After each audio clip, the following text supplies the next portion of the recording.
Xander Ridgeford, Strader General.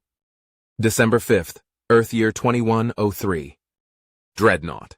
With how often the term is thrown around, it's easy to forget where it came from. Dreadnought, fear nothing. Standing aboard one of these top-of-the-line Leviathans, I can confirm that they live up to the title. Meg was the pride of our fleet. Clunky? Sure. Cutting edge? Hardly. But she had teeth befitting her namesake, and had pulled us through more hellstorms than I cared to count. These Inzar models, though, voted names Rex and Quetzal, were more than that. They were cities. Mobile, heavily armed cities well over 3 times the size of our original dreadnought. Reading out the specs of these models, I had to go over them multiple times just to believe the words coming out of my own damn mouth. Of course, it was one thing to read about these features listed on a screen. If I really wanted a feel for these ships, I'd have to see it all for myself. Gathering together my lieutenants, I piled us all into a transport vessel and typed in the necessary commands for it to bring us into the Rex. "Are you sure you trust this Dovetail person?" probed Eddie, looking upon me with skepticism as one of our new dreadnought's docking bays opened up to allow us inside. "I mean, look at the size of these things. There's no way they snuck them out without the Council knowing." "The galaxy is a big place," replied Dovetail's voice from a speaker on the transport, startling everyone save for Avery and I. "You'd be surprised what can get lost out here." "How the hell?" Hugo growled, concern visible on his face. "Xander, how much access did you give to Dovetail?" "None," the speaker responded in my place, their geometric avatar showing up on screen as though to look us in the face.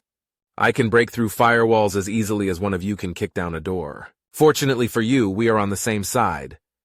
Seeing that this did nothing to alleviate the concerns of my underlings, I turned my seat around to face them directly. "At ease, people. Dovetail is an ally, for now at least."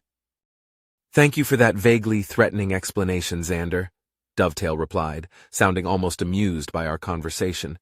"Of course, when you all see the inside of this vessel, I get the feeling you'll trust me just a little bit more." A few minutes later, our shuttle rattled into place upon a landing pad within the hangar, and we all stepped out. The difference between this vessel and our old one was obvious not even at a glance, but a breath. The air on the Megalodon was stale and smelled vaguely of rust. Here on Rex, though, the air was crisp and clean, the kind you only get from the real expensive filters. "Smells like Earth," Avery noted, taking in a deep breath as though she had been drowning for the past 20 years. Or at least what I remember it smelling like. First impressions mattered, and this ship made one hell of a sales pitch on us. Sparkling white floors squeaked slightly beneath our worn boots as we made our way to the high-speed in-ship tram system. "First things first," I murmured, pressing down on the button labeled bridge. Within what couldn't have been longer than a minute, the tram doors opened back up and we stepped out into the vessel's nerve center. "My God," Dwight gasped, running his fingers along the chrome side of a top-of-the-line holographic display table depicting Rex's myriad weapon systems. "Antimatter missiles, relativistic railguns, and... is that an RKV bay?" If those weapons were meant to fight a battle, the interfaces that guided them were meant to win a war. AI targeting assistance, experimental neural weapon interfaces, simulation tech that could tell you how a battle would end before you fired the first shot. "These shields," began Parak, reverently running his claws along the hologram like a priest polishing their religion's most holy relic. "These are Saharki plasma tri-weave. The best non-confidential prototypes of it are 50 years from usable. This thing can shrug off a nuclear bomb like a spitball. Or survive within a star for nearly half an hour," Dovetail chimed in, their voice projecting from every speaker on the ship as though they were a god addressing their disciples.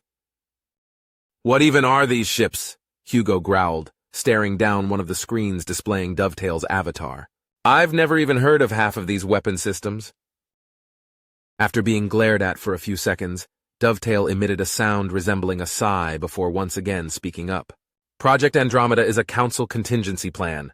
In essence, with only 1/10 of the galaxy properly explored, the odds of external threats existing that could challenge them has been estimated conservatively at 68%. In order to preserve their civilization in the event of a catastrophe, the Council is constructing thousands of these vessels. Worst-case scenario, They are designed to keep the populations within safe while ferrying them to the Andromeda Galaxy, a journey that would take generations. And you're saying they have thousands of these things? Avery half whispered, her eyes wide with a mixture of awe and terror. Fortunately, no, our benefactor replied, pulling up a holographic diagram depicting the two vessels gifted to us. These ships are merely working prototypes of the final design. Council scientists are still in the process of perfecting this model for intergalactic travel. Originally, these two were going to be recycled, but with a few credits in the right hands and some sympathetic hands on the inside, I was able to get them marked as non-functional and too dangerous to dismantle, a combination which led to them being spaced instead. From there, it was a simple matter of outfitting them at black market ports and sending the toys your way. Meanwhile, in the center of dozens of holographic displays sat a captain's chair that, to my eyes, more resembled a throne. Approaching it with hesitant steps, there was a small part of me that felt like I was supposed to be kneeling. However, this chair wasn't demanding that I kneel. It was beckoning me to sit. Of course, before I could truly claim that throne, I had to know more about the vessel I'd be king of. Color me impressed, I chuckled, turning back around to see my lieutenants all taking stock of the weapon systems. What else has she got? In response, the tram door opened back up, and Dovetail's voice came on inside as though they were waiting there for us.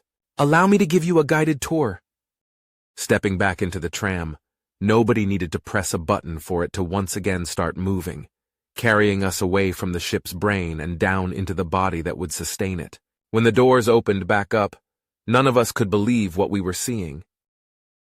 Lining the sides of a promenade as wide as an airport corridor were rows upon rows of massive multi-story installations. Approaching the nearest one and navigating to its first room, I saw Hugo's jaw damn near hit the floor as we opened the door and found ourselves within a small living room complete with a mounted flat screen.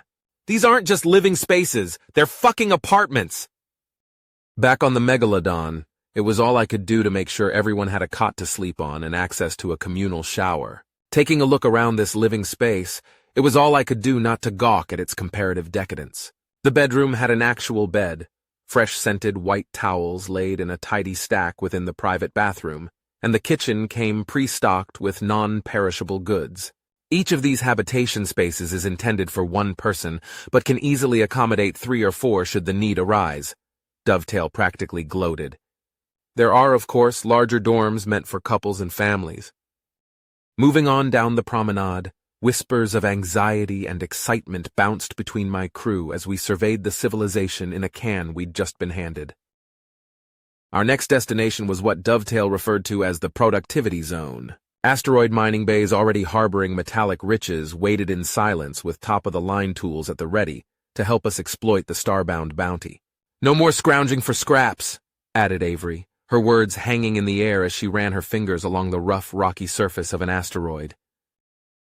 Then came the factories, plural. Row upon row of assembly lines erupted to life as we walked in, miming their usual tasks in a mechanical salute to us. Look at this interface! Parak chittered, visibly blown away. With these we can produce anything we need. Guns, ship parts, prosthetics, civilian products. What exactly powers all this? Hugo growled, his question beating the register of a challenge to Dovetail. There are 3 cold fusion reactors on board this vessel and its twin. Only one is required to maintain all of the essential functions, keeping the factories running and the pool warm. The other 2 are largely backups, though their power can be instantaneously routed anywhere throughout the ship. There's a goddamn pool! Eddie practically shouted, his former doubts seemingly dead in the water as Dovetail guided us into the recreational sector. The smell of chlorinated water greeted us like an old friend as we stepped into the massive swimming chamber. Warm, simulated sunlight shone down from the ceiling, glistening off the legion of white lounge chairs waiting poolside. Slowly approaching the water's edge, Dwight stared down at his reflection in its still, glassy surface. The last time I swam, I was crossing a muddy lake to escape animal control. Before anyone could stop him, and without removing his uniform, Eddie sprinted toward the water's edge and cannonballed in. In attempting to shove Dwight aside, however, he instead wound up taking my weapons tech into the water with him. It was the first time in years, maybe ever, I'd ever heard Avery lose her mind laughing. Given that this was a big moment, I decided against chewing out my propagandist for this lack of decorum. Then came the bars, because of course this damned ship would have two of them. The first one we entered had a high-class air to it. Fine imported wood and wood analogs from across the galaxy comprised the comfortable stools and the counter already outfitted with spirits the names of which I couldn't even pronounce. "I made sure to have everything pre-stocked for you all," Dovetail began, their voice crackling through our earpieces. Of course, both available bars are equipped with their own breweries. Of course, the Council needs a fancy bar on their Ark ship, Hugo growled, nevertheless retrieving a glass and holding it up to one of the lined-up taps out of morbid curiosity. Even he, however, could barely maintain his scornful expression when a stream of golden-brown beer poured itself out for him. For what it was worth, the second bar was much more Hugo and my style, complete with dartboards, a pool table, and arcade machines. "Oh, this place is gonna be popular," I chuckled, watching as Eddie and Dwight went at each other in a game of ping-pong. "Gotta say, Dovetail, you outdid yourself." "Better than the old guard, I trust?"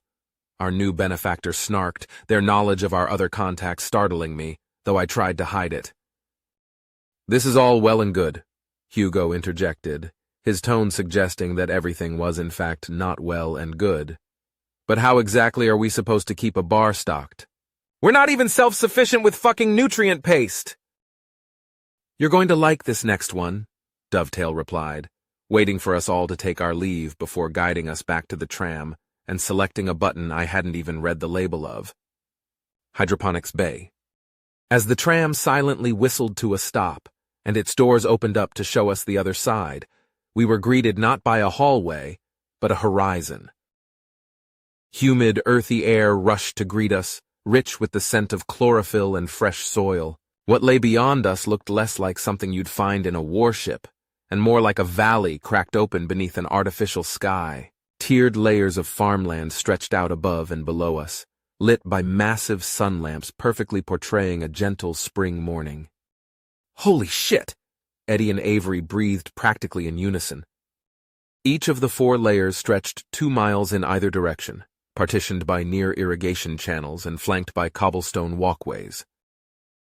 Without a word, we walked as if in a trance through the median layer, passing by fields of wheat that waved us forth and corn that stood at attention.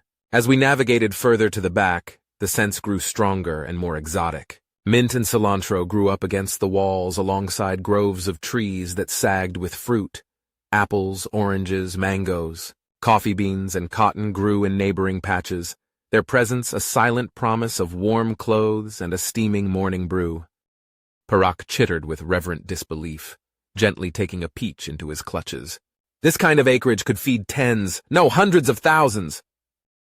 "The top 3 layers are for crops," explained Dovetail, their voice coming on over a PA system that echoed all throughout the artificial farmland. "The bottom level is specialized for livestock. There are chicken embryos ready to incubate within the lab 2 floors up. I also went ahead and genetically modified some bees for optimal honey production. They don't sting, of course." Then Hugo stopped walking. Turning my gaze to follow his own, I saw that my sheriff was staring at a patch of vivid red just off the path. Strawberries, fat and ripe and crawling over their planter bed as though begging someone to try them. Without a word, he stepped off the path, knelt down, and picked one. The rest of us watched in silence as he turned it over in his calloused palm, his fingers trembling slightly, just for a moment, before he bit in. There was a crunch, then silence. Then very slowly, Hugo turned away from us. I saw his shoulders grow tense. "Hugo?" I asked, approaching him cautiously. Back still turned to me, Hugo shook his head. "It's nothing," he murmured. "I just haven't had a real strawberry since I was 9. When he turned back around to face us, nobody questioned the redness in his eyes. Dwight, for what it was worth, was too busy searching for the brightest piece of fruit to bite into. "Avery!" I called out to my second in command. "Once we're back on the bridge, I want you to get to work resettling civilians onto these ships. Everyone else, promote your best underling. We're going to need to staff these 2 behemoths. And Dwight?" The weapons tech turned around to face me, wiping a smear of red juice from his face. "Yes, sir?" he asked. "I need you to make sure Rex's weapon systems are prepared. The Jacovian homeworld is heavily guarded, and our new friend needs us to give him hell.